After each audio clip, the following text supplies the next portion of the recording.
రావణాసురుడిని ఒక స్త్రీ ఎర్రని వస్త్రాలు కట్టుకున్నటువంటి స్త్రీ మెడకు తాడుగట్టి రావణాసురుడు గుంజుకోబోతున్నట్టుగా దక్షిణ దిక్కుకి కల వస్తే కుంభకర్ణుడు దక్షిణం దిక్కుకు వెళుతున్నట్టుగా ఒంటె మీద ఎక్కి వెళుతున్నట్టు కనపడింది.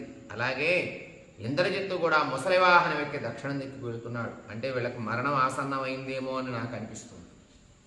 కానీ విభీషణుడు తెల్లని వస్త్రాలు ధరించి ఆనందంగా ఆహ్లాదంగా మంచి సుగంధమైనటువంటి లేపనం పూసుకొని తెల్లని ఛత్రం ఉన్నటువంటి వాడే ఎందరో ఆయన సేవిస్తూ ఉన్నారు. అంత గొప్పగా విభీషణుడు నాకు కనపడ్డాడు. అలాగే ఈ లంకా పట్టణానికి ఉన్నటువంటి ముఖద్వారాలన్నీ అగ్నితో కాలిపోతున్నట్టుగా నాకు కనపడింది. ఎన్నో ఏనుగులు గజాలు అన్నీ కూడా సముద్రంలో మునిగిపోయినట్టు, అలాగే ఈ లంకా పట్టణం కూడా సముద్రంలో మునిగిపోయినట్టుగా నాకు కనబడింది.